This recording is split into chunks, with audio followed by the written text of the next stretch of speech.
Hello, അസ്സലാമു അലൈക്കും. വാവ and Ponnoos വേൾഡിലേക്ക് എല്ലാവർക്കും സ്വാഗതം. അപ്പോൾ ഇന്നത്തെ നമ്മുടെ റെസിപ്പി എന്ന് പറയുന്നത് ചെമ്മീൻ കറി അല്ലെങ്കിൽ കൊഞ്ച് വറുത്തരച്ച കറിയാണ് ഇന്നത്തെ എൻ്റെ റെസിപ്പി. അപ്പോൾ നമുക്ക് ആവശ്യമായ ചെമ്മീൻ എടുക്കുക. ചെമ്മീൻ അല്ലെങ്കിൽ കൊഞ്ച് എന്ന് ഞങ്ങളുടെ നാട്ടിൽ പറയുന്ന പേരാണ് കൊല്ലങ്കാർ. അപ്പോൾ ഇതാണ് ഐറ്റം. അപ്പോൾ അതിന് നന്നായിട്ട് വൃത്തിയാക്കി എടുക്കുക. വൃത്തിയാക്കി ഞാൻ എടുത്ത് വെച്ചിട്ടുണ്ട്. അപ്പോൾ ഇത് ഇന്ന് വറുത്തരച്ച് കറി വയ്ക്കുന്ന റെസിപ്പിയാണ് ഇടാൻ പോകുന്നത്. അപ്പോൾ വറുക്കാൻ വേണ്ടി ആവശ്യമായ തേങ്ങ തിരുകി വെച്ചിട്ടുണ്ട്. അതിനുശേഷം നമ്മളൊരു പാൻ എടുത്ത് അടുപ്പിൽ വയ്ക്കുക. അതിലേക്ക് ആവശ്യമായ തേങ്ങ ഇടുക. ആ തേങ്ങയിലേക്ക് ചെറിയ ഉള്ളി കുറച്ച് ചേർക്കേണ്ടതുണ്ട്. തേങ്ങയും ചെറിയ ഉള്ളിയും കൂടെയാണ് വറുത്തെടുക്കേണ്ടത്. അപ്പോൾ ചെറിയ ഉള്ളി, അതിനാവശ്യമായിട്ടുള്ള ചെറിയ ഉള്ളി അതിലേക്ക് ഇട്ടിട്ടുണ്ട്. അതിന് ശേഷം തേങ്ങ നന്നായി വറുക്കാൻ വയ്ക്കുക. ഏകദേശം ഈ ഒരു പരുവായി കിട്ടുന്ന സമയത്ത് നമുക്ക് ആവശ്യമായ മസാലകൾ അതിലേക്ക് ചേർത്ത് കൊടുക്കാവുന്നതാണ്. അപ്പോൾ ഞാൻ ആദ്യമായിട്ട് അതിലേക്ക് 1.5 ടീസ്പൂൺ മല്ലിപ്പൊടി ഇട്ട് കൊടുക്കുന്നുണ്ട്.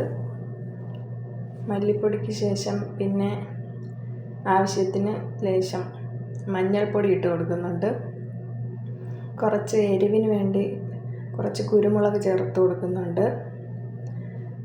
പിന്നെ അതിലേക്ക് കാശ്മീരി മുളക് പൊടി 1 ടീസ്പൂൺ ചേർത്ത് കൊടുക്കുന്നുണ്ട്. അപ്പോൾ ഇതൊക്കെയാണ് ഇതിന് ചേർക്കുന്ന മസാല.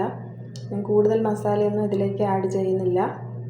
പിന്നെ നമുക്ക് കറിക്ക് ആവശ്യമായ തക്കാളി, പച്ചമുളക്, വെളുത്തുള്ളി, ചെറിയ ഉള്ളി, പിന്നെ ഒരു കഷ്ണം പുളി, ഇത്രയുമാണ് കറിക്ക് ആവശ്യമായിട്ട് ഞാൻ എടുത്ത് വെച്ചിരിക്കുന്നത്.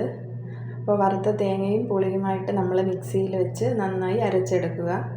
അതിനുശേഷം ഒരു ചട്ടി അടുപ്പിൽ വെച്ച് കുറച്ച് വെളിച്ചെണ്ണ ഒഴിച്ച് കൊടുക്കുക. വെളിച്ചെണ്ണ ഒഴിച്ച് കഴിഞ്ഞാൽ പിന്നെ നമ്മൾ സ്വാഭാവികമായും എന്തിട്ട് കൊടുക്കണം? കടുകിട്ട് കൊടുക്കണം. അപ്പോൾ ഞാൻ കുറച്ച് കടുകിട്ട് കൊടുക്കുന്നുണ്ട്. കടുക് നന്നായി പൊട്ടിത്തെറിച്ച് വന്നതിന് ശേഷം ഒരു ടീസ്പൂൺ കൊച്ചുള്ളി ഇട്ട് കൊടുക്കുന്നുണ്ട്. പിന്നെ കുറച്ച് വെളുത്തുള്ളി ഇട്ട് കൊടുക്കുന്നു. പിന്നെ കുറച്ച് തക്കാളി ഇട്ട് കൊടുക്കുന്നുണ്ട്.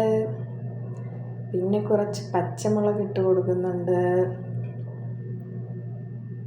അപ്പോൾ ഇത് നന്നായി വഴറ്റുക. ചെറിയ തീയിൽ കുറച്ച് സമയം നന്നായി വഴറ്റിയതിന് ശേഷം നമ്മൾ മിക്സിയിൽ അടിച്ച് വെച്ചിരിക്കുന്ന അരപ്പ് ചട്ടിയിലേക്ക് ഒഴിച്ച് കൊടുക്കാവുന്നതാണ്. അപ്പോൾ നമ്മൾ അരച്ചെടുത്ത അരപ്പ് ചട്ടിയിലേക്ക് ഒഴിച്ച് കൊടുക്കുന്നുണ്ട്. അത് നന്നായി തിളയ്ക്കുന്നതിന് വേണ്ടി വെയിറ്റ് ചെയ്യണം. അപ്പോൾ അതിലേക്ക് നമുക്ക് അതിന് ശേഷം കുറച്ച് ഉലുവാപ്പൊടി ചേർത്ത് കൊടുക്കാം. ഉലുവാപ്പൊടി ഇട്ട് കൊടുത്തതിന് ശേഷം ആവശ്യത്തിന് ഉള്ള ഉപ്പ് അതിലേക്ക് ഇട്ട് കൊടുക്കണം. ഉപ്പിട്ട് കൊടുത്തതിന് ശേഷം കറി നന്നായിട്ട് തിളച്ച് വരണം. നന്നായി തിളച്ച് വരുന്ന സമയത്ത് നമ്മൾ എന്തിട്ട് കൊടുക്കണം? കൊഞ്ചിട്ട് കൊടുക്കണം. അപ്പോഴല്ലേ അത് കൊഞ്ച് കറി ആവത്തുള്ളൂ. അതിന് ശേഷം നമ്മൾ എന്തിട്ട് കൊടുക്കും? കുറച്ച് കറിവേപ്പില. വാടിയ കറിവേപ്പിലയാണ് എങ്കിലും കുഴപ്പമില്ല, ഉള്ളത് കൊണ്ട് അഡ്ജസ്റ്റ് ചെയ്യാം. പിന്നെ നമ്മളൊരു അടപ്പ് വെച്ച് അതിന് വേവാൻ വേണ്ടി കുറച്ച് സമയം കൊടുക്കണം. കുറച്ച് സമയം കഴിഞ്ഞ് നമ്മളത് നോക്കിയിട്ട് നന്നായിട്ട് തിളച്ച് വന്നിട്ടുണ്ട്. പിന്നെ നമ്മൾ ഉപ്പും പുളിയും എരിവും എല്ലാം കറക്റ്റാണോ എന്ന് ചെക്ക് ചെയ്തിട്ട് ആവശ്യാനുസരണം ഇട്ട് കൊടുക്കുക. പിന്നെയും വേവാൻ അനുവദിക്കുക. അപ്പോൾ നമ്മുടെ കൊഞ്ച് കറി റെഡി ആയിട്ടുണ്ട്. ഇതാണ് വറുത്തരച്ച ചെമ്മീൻ അല്ലെങ്കിൽ നമ്മുടെ കൊഞ്ച് കറി. അപ്പോൾ ഇന്നത്തെ ഊണെന്ന് പറയുന്നത് ചോറുണ്ട്, പാവയ്ക്ക മെഴുക്ക് പുരട്ടിയുണ്ട്, മോര് കറിയുണ്ട്,